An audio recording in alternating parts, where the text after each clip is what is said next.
Hola, mi nombre es Santiago Tamus y comenzamos con tu análisis de la economía, en este caso la economía internacional. El FMI recalcula a la sombra de la guerra. Presentó durante la semana un anticipo de su informe anual que va a ser publicado el 30 de abril.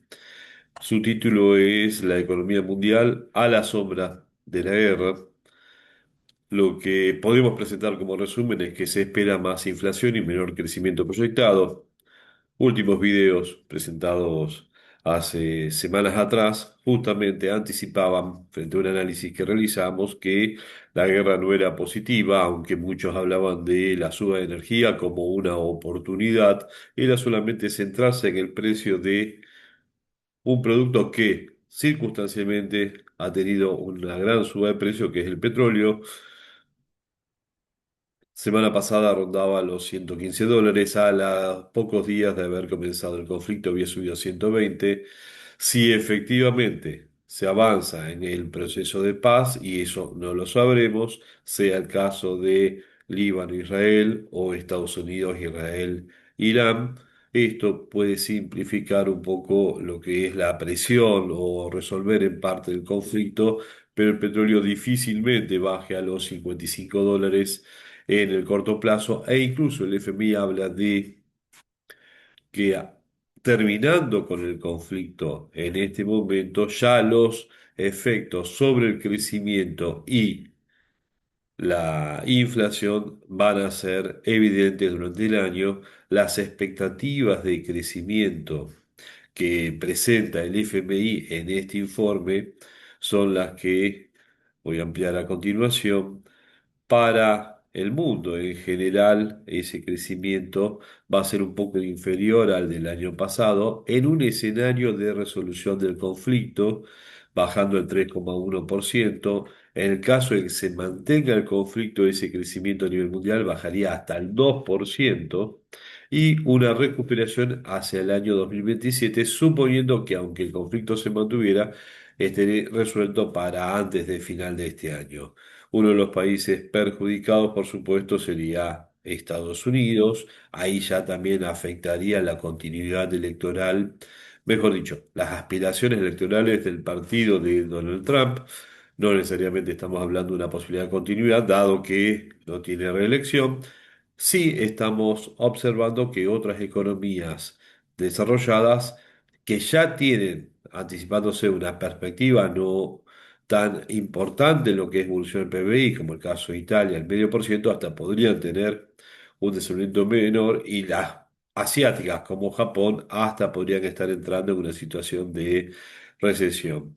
En el caso particular de las economías emergentes, que generalmente tienen un comportamiento mayor en el crecimiento agregado, lo que podemos observar es que países asiáticos, estamos hablando de desde un país como India o China, que tienen porcentajes interesantes de crecimiento. Bueno, para China pasaron de un 5% a un 4,4% de crecimiento esperado. Para India hay más o menos una disminución también de un 0,5%. En el caso de Brasil y México, que serían los que se representan de forma individual dentro del informe del Outlook, lo que vemos es que Brasil y México, los dos están por debajo del 2% de crecimiento. Uno diría, tienen que verse beneficiados por la suba de precios de commodities dado la guerra. Están siendo afectados con una caída de las expectativas de crecimiento. Tiene que ver también con las economías con las cuales se vinculan, dependen de la exportación, y en un mundo donde aumenta el costo de la logística, donde hay menos actividad global, por supuesto que los exportadores se ven afectados. Después presentaremos en forma particular los datos de Argentina, pero anticipo para Argentina la expectativa de crecimiento bajan al 3,5%. A comienzo de año las expectativas de crecimiento para Argentina estaban más cerca del 5% de su PBI. En términos de gráficos, justamente acá podemos ver la evolución. Este gráfico corresponde a el crecimiento de, acá está separado, mercados emergentes, economías avanzadas y el mundo en conjunto. Para las avanzadas para este momento las expectativas, dado este informe, es un poco por debajo del 2%, para las emergentes el 3,9% y para el mundo en conjunto el 3,1%. Si agregamos a Argentina, el gráfico es este verdecito que está acompañando acá, mucho más zigzagueante, esto es a destacar la evolución del crecimiento de Argentina a lo largo del tiempo, tomando desde 1980 hasta ahora, que esta serie larga, lo que vemos es que es mucho más zigzagueante que el mundo. Estar en Argentina es estar en una montaña rusa, al lado de lo que ha sido la evolución de la actividad económica a nivel mundial, con caídas más marcadas y también crecimientos más grandes. Diríamos, si fuera un activo financiero, tiene una beta más alta que el resto que el resto de los activos y por supuesto que el mercado en promedio, y eso es la beta realmente, el diferencial respecto al mercado. Ahora, Argentina tiene una expectativa de crecimiento del 3,5.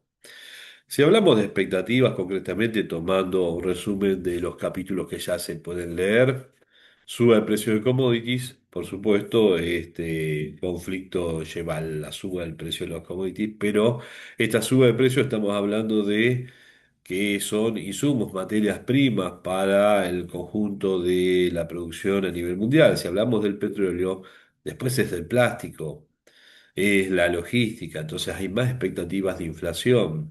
Desaparece que la inflación solamente es un fenómeno monetario. Acá asumimos que hay un aumento de costos y por lo tanto hay un aumento de precios. Después dirán que eso no es inflación, sino solamente una suba de precios. Bueno, si el aumento, el nivel general de precios es inflación y se mide por el IPC o índice de precios mayoristas, bueno, esta semana se presentó IPC en Argentina y mayorista, los dos da encima del 3%. Resultado, tenemos inflación mayor al 3% durante el mes de marzo, evidencia de, entre todos los factores, además el de la suba de costos en lo que es combustibles, para el caso directo para Argentina, y lo mismo sucedió a nivel mundial. Y por lo tanto, si hay un aumento en los costos y por otro lado se afecta el comercio a nivel mundial, aumenta por un lado el riesgo sistémico en general y al mismo tiempo de impago de un montón de obligaciones a nivel privadas y por supuesto también a nivel gubernamentales, por lo tanto se empeoran las condiciones financieras, ¿sí? Si entramos en profundidad a leer qué es lo que presenta como resumen el FMI en lo que es el primer capítulo, ¿sí? Donde se habla de las expectativas a nivel global y las políticas que se pueden estar implementando. Se habla sobre todo, para resumir, de una tensión al comercio, por supuesto, que afecta al comercio, digo, a las expectativas de crecimiento y, por supuesto, afecta a las posibilidades de pago de deudas, deudas públicas y también deudas privadas. ¿Mm? Realmente los sectores públicos deben adaptarse a las circunstancias, deben tratar de mejorar su credibilidad y reforzar la cooperación internacional, algo difícil en este mundo donde pareciera resurgir el individualismo. Bueno, acá lo que se plantea es o los bloques muy marcados con una intencionalidad u otra, a lo que se ve es que debemos tratar de lograr otra vez una cooperación internacional y una armonización de políticas para no a partir de este conflicto tener un canal de intensificación de las consecuencias negativas a partir de conductas sin precedentes hacia el comercio entre los países que usualmente teníamos relaciones más normales en la situación previa al conflicto. Las consecuencias esperadas son consecuencias macroeconómicas profundas y analizando las consecuencias en las economías en las cuales se experimentaron conflictos bélicos, sobre todo donde sucedieron los conflictos bélicos, los datos históricos evidencian que se han dado efectos persistentes en la capacidad de generar bienes en esas economías hacia su propio mercado y hacia terceros mercados. O sea, se afecta la oferta, ¿sí? Y eso. va a llevar a posibilidades importantes de crisis financieras, ¿sí? Y dadas las imposibilidades de poder afrontar las obligaciones ya concebidas o originadas previas al propio conflicto. Incumplimiento de contratos, imposibilidad de cubrir obligaciones de acuerdo a flujos previos y por supuesto eso genera un incremento todavía mayor y persistente de los efectos negativos de un conflicto bélico. ¿Mm?